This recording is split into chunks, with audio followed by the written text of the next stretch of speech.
Hello friends, welcome back to another Value Vintage Cards video. So I've decided to kind of take the Mount Rushmore idea. We've been doing this series, myself and Jason and from Everyday Card Collector, and some guests and friends just coming on and chatting about who we put on the Mount Rushmore based on different themes. Could be teams, could be positions, could be sets, could be infinity amount of possibilities to have fun discussing. So always looking for new, just, friends to come on and hang out and chat and, half hour, 45 minutes, hour, whatever. Just spend some time and have some fun. So that's really what it's about. But it's got me thinking so much in the way of fours. So, top four of this, top four of that, four from this set, four from this idea. And I think so often I go with sets and player runs that I just want to have some fun. So I'm just going to start a little extra side project, side series, side theme of just 4 cool cards and call it done. So I thought I'd kick it off with a player. I don't think I've done his run yet. I have a pretty solid collection of him. He is an interesting character historically because he's not necessarily the most warm and fuzzy of people. Has some character questions throughout his history and time. Sometimes a little bit tough as a manager, a little bit tough as a player and teammate, but undeniably one of the greatest players of all time. If you debate that, you are bringing in bias or character questions, because as a player he is ridiculously amazing. Maybe a Mount Rushmore of players, period. That's how outstanding his career was. So let me turn this around, show you some cards, and show you my top 4 for this one. Just 4 cool cards of this player. All right, friends. As you can see, Rogers Hornsby. I believe if you were to do a top 4 players, he would at least have to be in the conversation for some thought. Not sure he makes it. He might be on Mount Rushmore number 2 or something, but to keep him outside of the top 10 players of all time would probably not be an accurate depiction of his career and where he should stand in baseball history. So best second baseman usually starts at the discussion of who's second because of his career. So I just wanted to share, when I flip through his cards, I'll be honest, sometimes it gets a little bit tough to keep track of what you have, because when you flip through, you're like, did I just see that card? Wait, hold on. And then you pull the pile and you're like, wait a minute, nope, hold on, it is different. Especially when you get into those 1928s. So the younglings and, or as Mike Petty calls it, yum-yums, I think, the ice cream series, and the W502s. And the W502s have some varieties to them. And then E122 uses the exact same pose, as does, I believe, E120 and 121, just with different borders and designs. So if you want a picture, and I believe even like strip cards and things, I mean, this is not a tough to find pose. I might have 4 or 5 with this pose, but I grabbed these 3, and then I grabbed the other one, the Shooter Johnson, Shutter Shooter, I don't know. I can't say it, but I sure can appreciate it. So I will show that one as well. But I do think these they're just neat. So just a quick little run through. This is the one I didn't pull like a pop report for. Just I know they're all tough. I believe that's given what the other ones are, I think it's more available. I think you can pick those up anytime you want. That's not true. They're all pretty tough from this era, these issues. So back is nice and clean. This is actually, like all these, I have decent copies, when you talk about like eye appeal, whatever else, but I'll explain why I don't know that you get to be so picky. But that one I do think, whether an SGC give me a ton of reflection. It's a pretty great image. So 3 is solid. Take that all day, every day.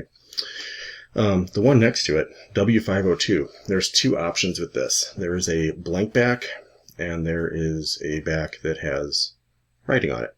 The blank back, I believe, is half the population, at least according to what's been graded. So, my version here, they do say hand cut, W502. This one was obviously graded a long time. Look at that, 08. So, got a 5, at least back in the day. I don't know if it still grades out as a 5. Blank back. Check the pop reports. Maybe they don't distinguish these properly. Maybe it's blank back or unlabeled, because this is so old. Maybe it just didn't get labeled. The total population graded for those, though, between blank back and not distinguished, is like 15 by PSA. So SGC has seen some, of course. I'm sure there's some that are ungraded. I'm sure there's some that are, maybe there's BVG, or maybe some Canadians sent it to KSA. I have no idea. But I would say when you see 15 at PSA, that tells me it's a pretty tough card.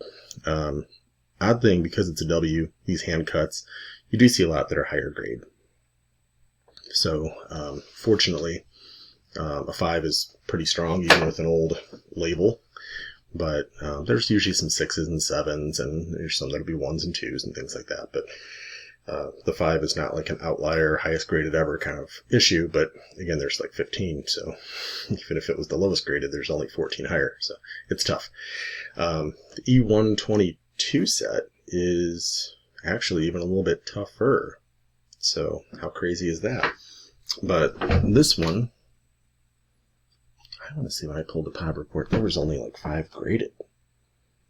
So this is, I think, the worst one graded.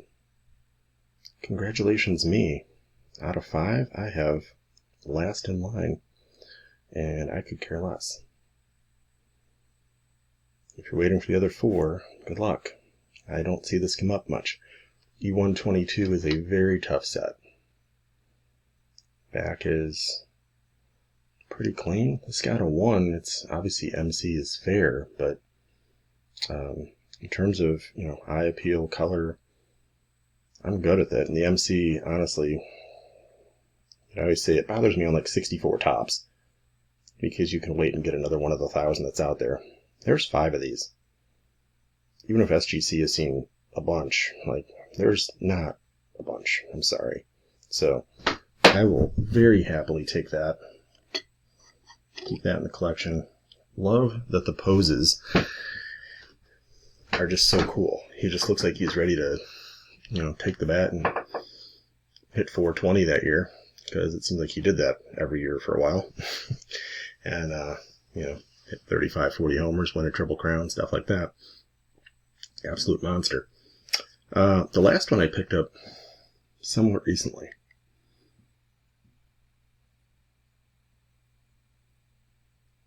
And these, obviously, you're not getting the depiction of who it is, what it is, but check that thing out. I actually kind of love that it's Rogers Hornsby, and it's How to Practice Control. One of the things I appreciate so much about this card is, growing up as an only child, that is how I practice control. So I'd play catch with my dad or friends whenever I could, but if there was downtime or I had 20 minutes free, grab a glove, tennis ball, head on out, find a brick wall, something like that. Try and avoid windows, and just start practicing.